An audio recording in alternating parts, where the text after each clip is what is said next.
Download and upload more than ever before with an ultra-fast fiber connection. With 3 simple steps, you can be the one with an SLT fiber optic connection. Visit slt.lk.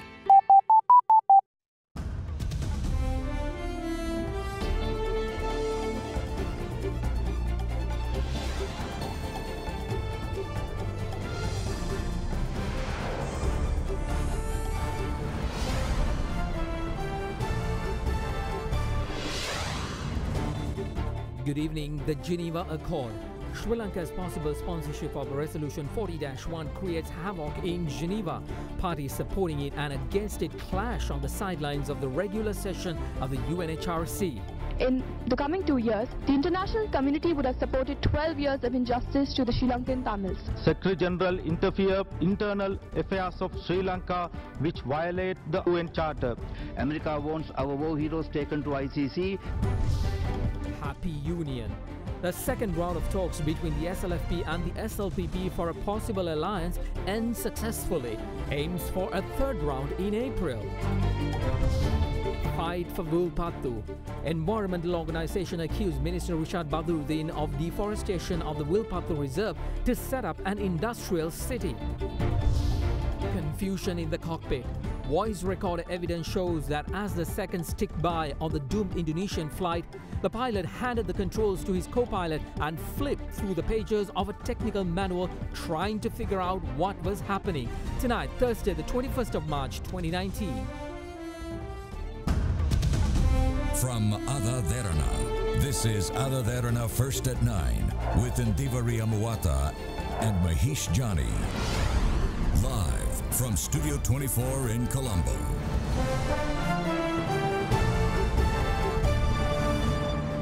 And a very good evening and welcome to First at 9 right here on AdaDerana 24. We are back on the air after a break of a few days. Good evening, Indivari. Good evening, Mahesh. I think it's nice to sit on the set with you, bringing live news on First at 9 tonight after quite some time. Indeed, it is indeed a day of busy news. We've been talking about the resolution in Geneva and also the repercussions of it. And also here at home, apparently there is a force behind social media talking about, you know, safeguarding Wilpattu and other forest reserves in Sri Lanka. Right, I think there is a massive force, people coming together to talk about preserving the environment, preserving our forest cover, Wilpattu, and this is a topic that we would like to dive deep into during our news reporting throughout, and First at 9 will continue to talk about that. But I think our top story is about Geneva, where Sri Lanka adopted the resolution, and I think we'd like to start off First at 9 tonight. Exactly, we've been teasing on that story. Now the UN Human Rights Council Resolution 40-1 on Sri Lanka was passed without a vote in Geneva today. The resolution was presented by the core group of Sri Lanka and was co-sponsored by Sri Lanka and several other countries. Well, the UNHRC also granted the government a further 2 more years to fulfill its commitments recommended by this resolution, which is the previous 130/1. The resolution titled Promoting Reconciliation, Accountability and Human Rights in Sri Lanka reaffirmed Human Rights Council resolutions 30/1 of 2015 and 34/1 of March 2017 on promoting reconciliation, accountability and human rights in the island nation. The core group on Sri Lanka presented the UNHRC Resolution 40/L1 to the 40th regular session of the United Nations Human Rights Council in Geneva today. The resolution titled Promoting Reconciliation, Accountability and Human Rights in Sri Lanka reaffirmed Human Rights Council Resolutions 30/1 of 2015 and 34/1 of March 2017 on promoting reconciliation, accountability and human rights in Sri Lanka. On behalf of the core group, comprising Canada, Germany, Montenegro, North Macedonia and the United Kingdom, I have the honour to introduce Draft Resolution L1 entitled Promoting Reconciliation, Accountability and Human Rights in Sri Lanka. In a few months' time, it will be the 10th anniversary of the end of the protracted armed conflict in Sri Lanka. This was a period in which serious human rights violations and abuses are reported to have been committed by both parties, and in which people from all of Sri Lanka's communities had to endure terrible suffering. For many of the victims, especially the families of the missing and the disappeared, their suffering continues to endure.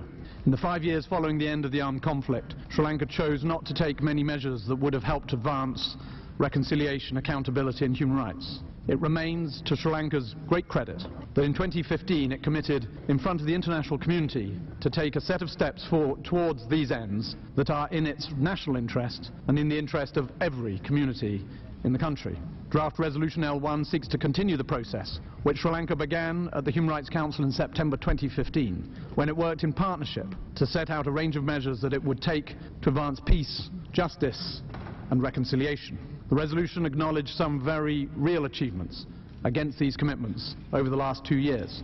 It also recognizes that in a number of important areas, implementation remains work in progress. The resolution encourages Sri Lanka to accelerate its efforts to achieve full implementation of the 2015 undertakings and to set out a time-bound implementation plan to help it to make progress. It requests OHCHR to continue to strengthen its engagement with Sri Lanka and requests annual reporting by the Office of the High Commissioner for a further 2 years. The main sponsors of this resolution warmly welcome Sri Lanka's co-sponsorship of the draft resolution.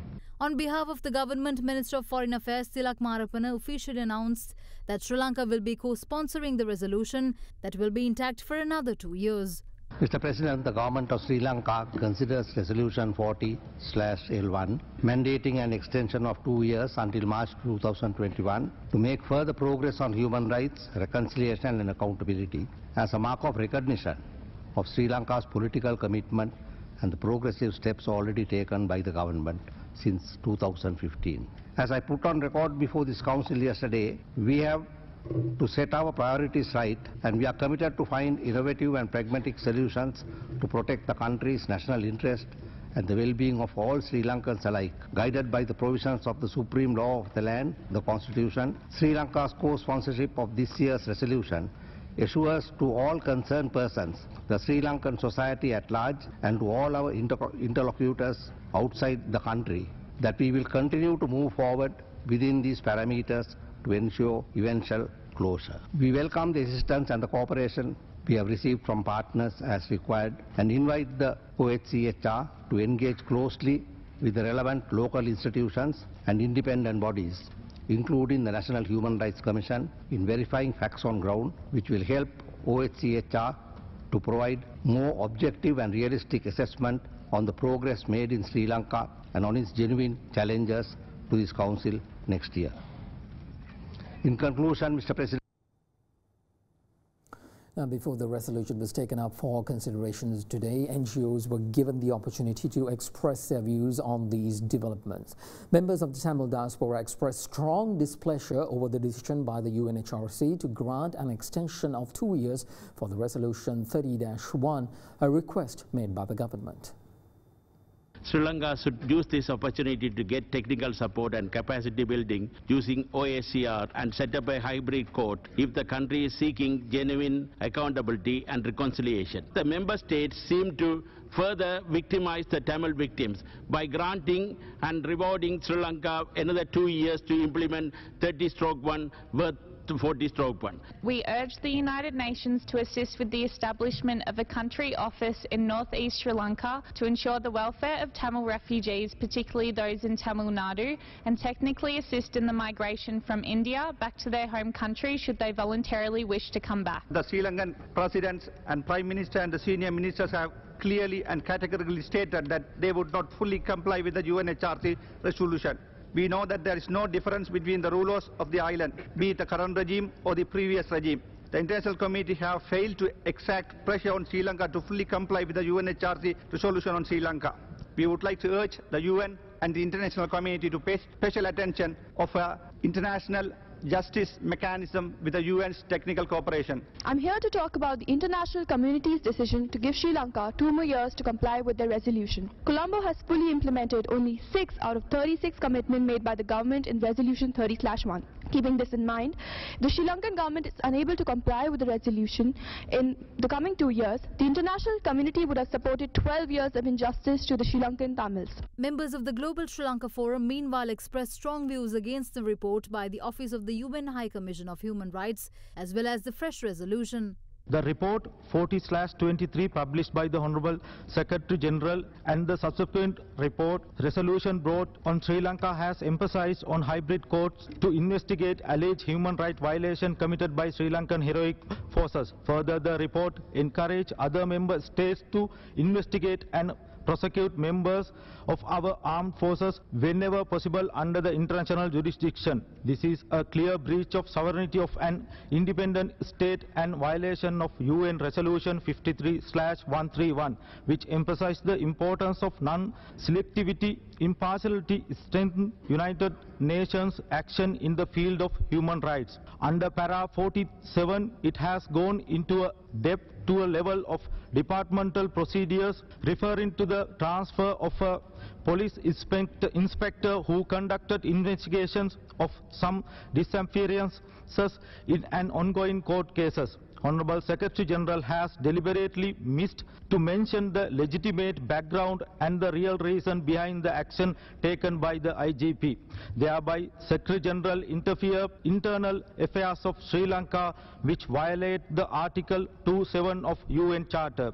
We urge this Council to assist Sri Lanka in its reconciliation process meaningfully as stated in United Nations Declaration on Human Rights. The technical assistance provided by UN had culminated in a resolution against Sri Lanka. The Human Rights Commissioner's comment on IP Nishant is wrong. He was transferred out of CID because he has become a suspect of a criminal case. America wants our war heroes taken to ICC, but they punish the members of ICC investigating the alleged war crimes of US troops. I say UK has no moral right to talk about human rights violations. This is nothing but hypocrisy. Our leaders may be cowards to co-sponsor this, but certainly not the Sri Lankan public. Despite backlash by the Tamil diaspora, Dr. Sarath Amanugama, who is currently in Geneva as part of the 5-member committee representing President Maithripala Sirisena at the 40th session of the United Nations Human Rights Council, said the statement made by the Human Rights Commissioner contains many defects. Now, the ongoing session in Geneva drew various views from members of the opposition as well as the government in various platforms today as well. Actually, no issues related to the security forces are presented. No investigations are to be held. In such a backdrop, we can't agree if someone says action should be taken against the forces. We need to have evidence against them. The statement made by the Commissioner has a lot of defects. For instance, the graves in Mana belongs to the time of Portuguese, and they can't be taken as evidence for the incidents which took place recently. Now we see the Human Rights Commissioner claiming that Major General Shavindra Silva's appointment as Chief of Staff is unacceptable. She says that there's allegations about Major General Shavindra Silva. At the same time, in her report, she's trying to praise a police officer in Sri Lanka by the name Nishant Silva, saying that this police officer has been transferred out of a criminal investigation unit, and that is to suppress ongoing investigations. But does the High Commissioner know that this police officer himself is under investigation for murder? So naturally, we have to say the Human Rights Commissioner and her office and the whole setup is highly biased. We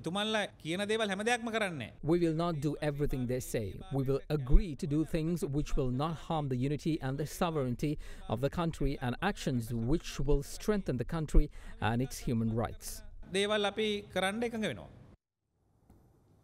Now, opposition leader Mahinda Rajapaksa expressed concern over Sri Lanka co-sponsoring UNHRC Resolution 40-1, claiming that it will be a betrayal to the war heroes of the country. The opposition leader also expressed disappointment over government representatives for not using the opportunity to respond to views by representatives of other countries and NGOs.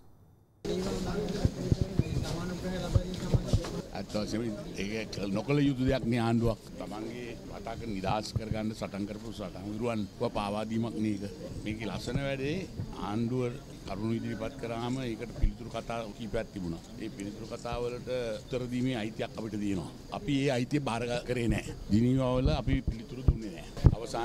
අවසානයේ උන්ට තියෙන අයිතිය උන් පාවිච්චි කරේ නැහැ. රජය. ජනාධිපතිවරණේ අපි දිනනවා. එච්චරයි.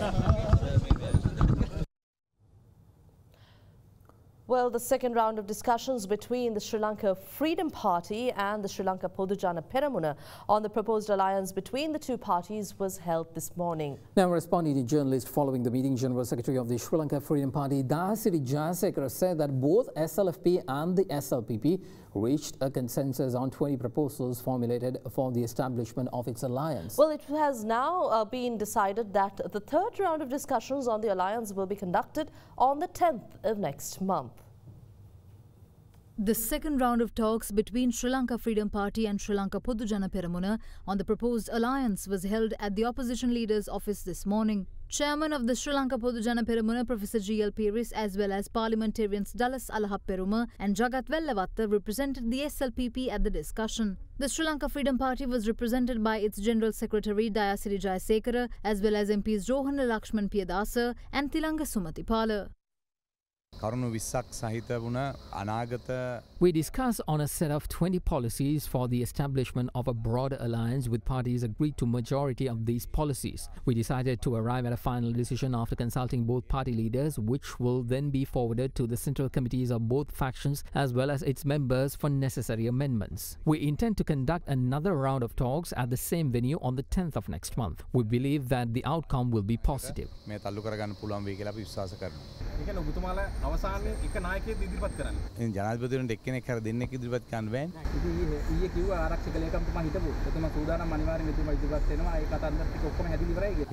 Everyone is getting ready. He is ready and we too are ready. No, we had lengthy discussions about policies for which some saw amendments. Taking it into a broader perspective, we agreed on most of the policies.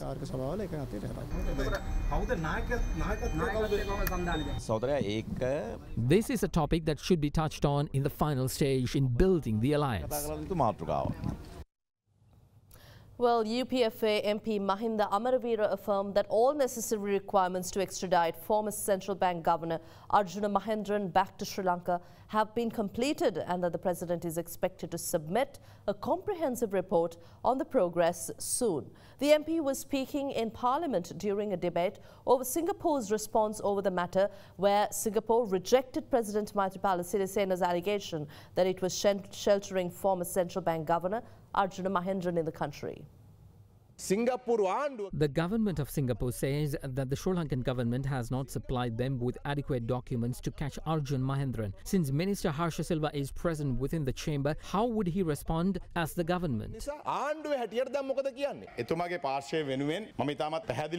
I state this with responsibility on behalf of the President that all necessary requirements to bring Arjun back to Sri Lanka have been completed. We have informed in writing and during diplomatic meetings. In addition, the President has also informed his Singaporean counterpart personally. A comprehensive report by the President on the process so far will be presented soon.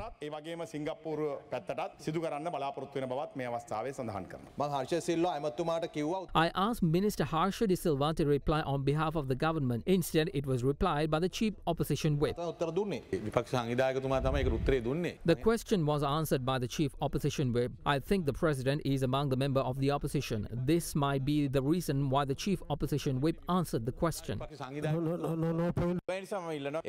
President holds responsibility to oversee these proceedings, so he holds the duty to reveal anyone who interrupts the proceedings. Through the statement of Singapore, it is evident that they haven't been informed of our court order to catch Mahendran through the support of Interpol. Minister Thalatha should reveal us as to who is stopping her from taking legal action on Mahendran and informing the Singapore government to arrest him. A forum on the significance of the Tripitaka as a World Heritage was held in London recently. Speaking at the forum, Chief Incumbent of the London Buddhist Vihara and Chief Sanganayaka of Great Britain, Venerable Bokada Sila Vimala Nayakathera, commended the government of Sri Lanka for the initiative to declare the Tripitaka as a national heritage. Well, the forum was organised by the Sri Lankan High Commission in London and the London Buddhist Vihara. A scholarly forum on the significance of the Tripitaka as a World Heritage took place in London recently. The event was held with the participation of the chief incumbent of London Buddhist Vihara and chief Sanganayaka of Great Britain, Venerable Bogoda Sila Vimalatnayaka Thero, and High Commissioner of Sri Lanka Manisha Gunasekara. This inaugural forum is being held with the participation of 5 ambassadors. The original Tripitaka collection in Pali language is preserved in the United Kingdom. Attendees also included the Venerable Mahasangha from Sri Lankan Buddhist temples in the UK and ambassadors from several countries, including Thailand and Myanmar. A panel discussion was held with 4 experts on the Tripitaka and its significance. The panelists included Professor Rupert Gethin from the University of Bristol, Dr. Elizabeth Harris from the University of Birmingham, Professor Venerable Digalle Mahindathero from Bath Spa University, and Dr. Martin Seeger from the University of Leeds. The forum was moderated by Venerable Dedunupite Upanandathero of the London Buddhist Vihara. We are going to take a short commercial break on First at 9. Stay with us.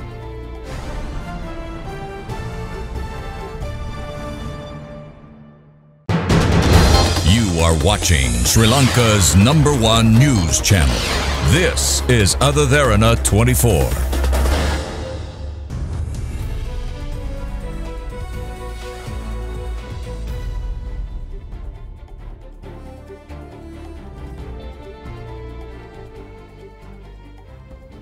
Welcome back in business news. Oman's oil ministry yesterday denied being part of a $3.85 billion plan to build an oil refinery in Sri Lanka, a day after the government in Colombo announced that the Arab country's participation.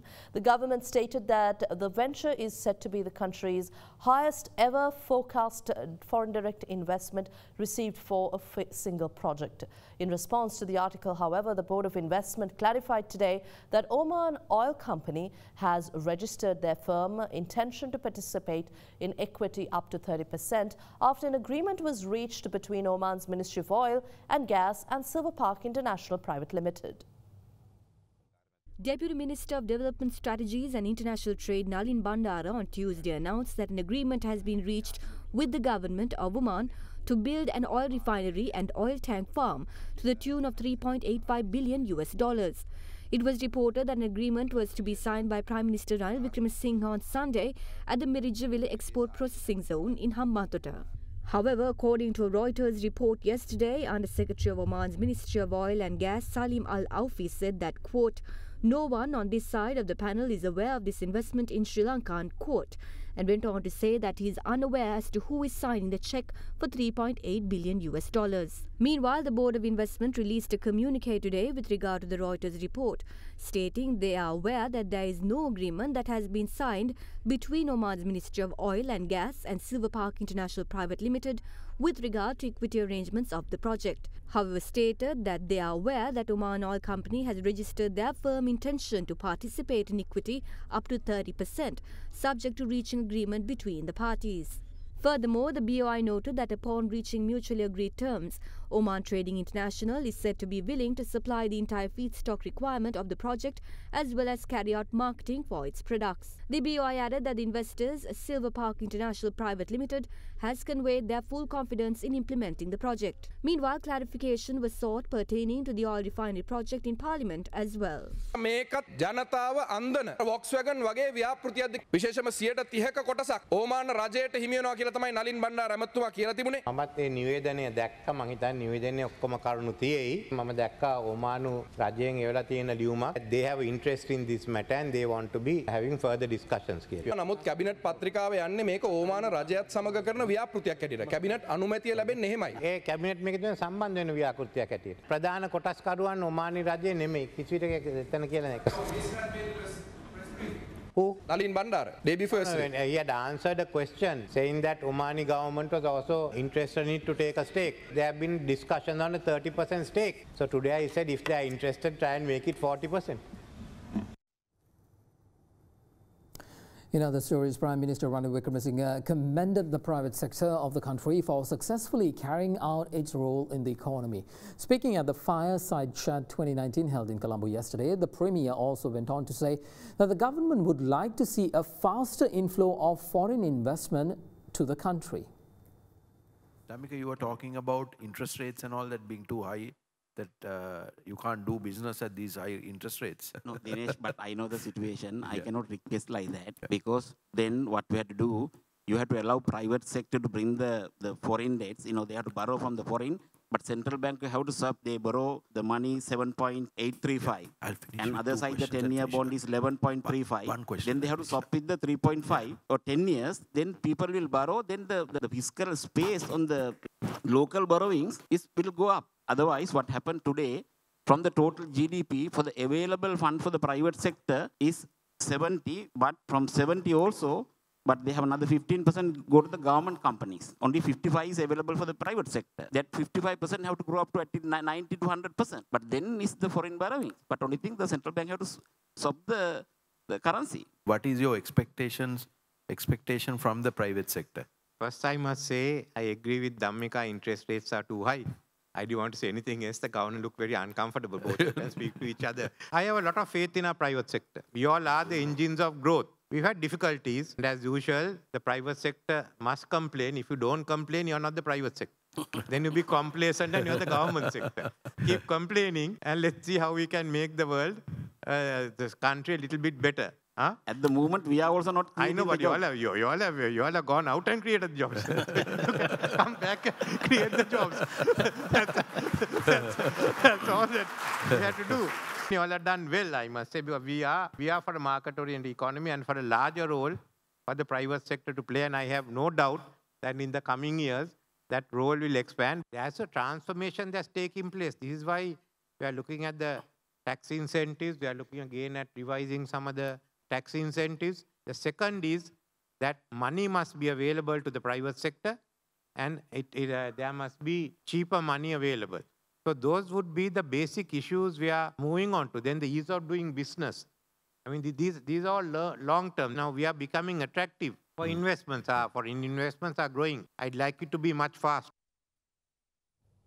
On to the Vilpattu deforestation case, environmental organizations claim that Minister of Industry and Commerce Rashad Badiuddin has requested 75 acres of land in close proximity to the Vilpattu Reserve to set up an industrial zone. Addressing a media briefing in Colombo today, Venerable Pahiyangula Anandasagara Thera further revealed that work on the project has already commenced. The alleged deforestation carried out by certain politicians at Vilattikulam in Vilpattu was uncovered by AdaDerana on several occasions. Minister of Trade and Commerce Rashad Badiuddin, however, refuted allegations levelled against him on the highly debated issue. Environmental organizations revealed that deforestation has now occurred in a number of reserves in the vicinity, namely Marichikatti, Mavillu, Veppal, Vilattikulam and Periyakulam. The group also brought the issue to President Maithripala Sirisena, after which relevant authorities were instructed to issue a gazette notification declaring a larger wildlife reserve by expanding the forest area belonging to the Vilpattu National Park. Meanwhile, several environmental organizations today alleged that Minister Badiuddin made a request to set up an industrial city in a forest reserve in close proximity to the Vilpattu National Park. නැවත රිෂාඩ් බදුර්දීන් අමාත්‍යවරයා විල්පත්තුවේ මොල්ලික්කුලම් ගම ආශ්‍රිතව තියෙන රක්ෂිත වනාන්තර පද්ධතිය ඇතුලේ දැන් ඔහු අක්කර 75කට ආසන්න ප්‍රමාණයක් වෙන් කරගන්නවා කර්මාන්තපුරයක් ඇති කරන්න. මේ කර්මාන්තපුරයට ඇතුල් කරලා තියෙන ගාමට් මේ කර්මාන්තපුරයට යම් කර්මාන්ත ඇතුල් කරලා තියෙනවා. මේ කර්මාන්ත මේ ඝන වනාන්තර සුදුසු කියන එකවත් අඩුම ගානේ හොයලා බලන්නේ නැහැ කර්මාන්ත අමාත්‍යාංශයෙන්. ඊට අදාළ ව්‍යාපෘතිය දැන් දියත් කරලා තියෙනවා. අපි විශ්වාස කටයුතු ආරංචි මාර්ග තියෙනවා අපිට සංරක්ෂණ දෙපාර්තමේන්තුවෙන් මේ ඉඩම් නිදහස් කර ගැනීමට අවශ්‍ය මැනුම් කටයුතු සිද්ධ කරනවා. And despite that, President Maithripala Sirisena says that a number of measures have been taken by the government to protect the forest density of the country. Speaking at an event held in Polonnaruwa, the head of state revealed that over 30,000 electric chainsaws have been registered as a measure to identify timber racketeers. Today is World Forest Day. What is the need for such a day? The short and simple answer is that forests across the world are being destroyed. Recently, you must have noticed through media that I took an unprecedented decision. As the president, I ordered the registration of all electronic chainsaws. The reason behind the order was these electronic chainsaws are widely being used to destroy forest by timber racketeers. More than 30,000 have now been registered. When a tree is cut down, either the Grama Seva officer or the police will be able to locate the nearest registered chainsaw closest to the location anywhere in the country because the police has the list. We take such decisions mainly because the importance of protecting the environment. If we do not protect what is left in our forest density, the country will turn into a desert in 5 years. We have decided to increase the forest density of this country from 28% to 35% and grow trees inland, which covers 148,000 hectares. And we take a short commercial break. We'll be back with more on First at 9. Do stay with us.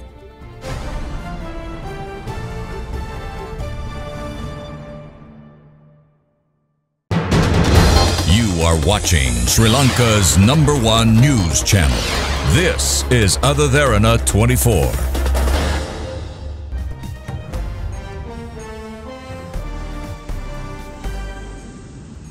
In your international news, New Zealand Prime Minister Jacinda Ardern says that New Zealand will ban all types of semi-automatic weapons and assault rifles following the Christchurch attacks. Now, the announcement comes less than a week after 50 people were killed at 2 mosques, allegedly by a lone gunman. Ardern said that she expected new legislation to be in place by the 11th of April. Meanwhile, police have said that all of the dead have now been formally identified. Australian Brenton Tarrant, a self-proclaimed white super racist, has been charged with 1 murder and was expected to face further charges. However, police said today that the person who was formerly accused of killing had been wrongly declared dead. They said they had apologized to the woman and her family and that the charge sheet would be updated when the suspect appeared in court on the 5th of April.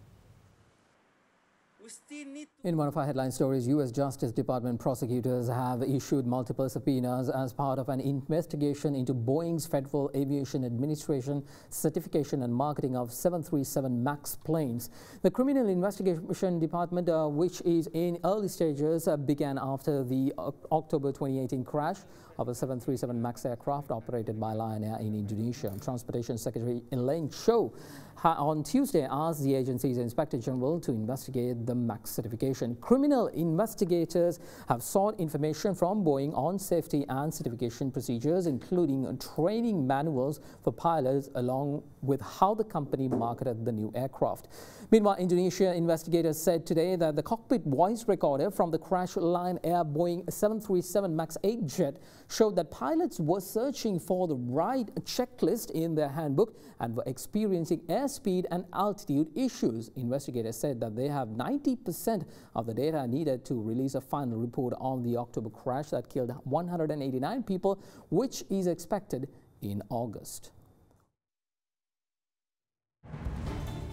Well, that's all the news we have tonight on First at 9. We will keep you updated on the developments at the 40th session of the UNHRC in Geneva, and of course the very latest from across Sri Lanka and around the world. Do log on to our social media sites and our website www.adaderana.lk. I'm Geneva Resolution. And I'm Mahesh Johnny. Have a good night.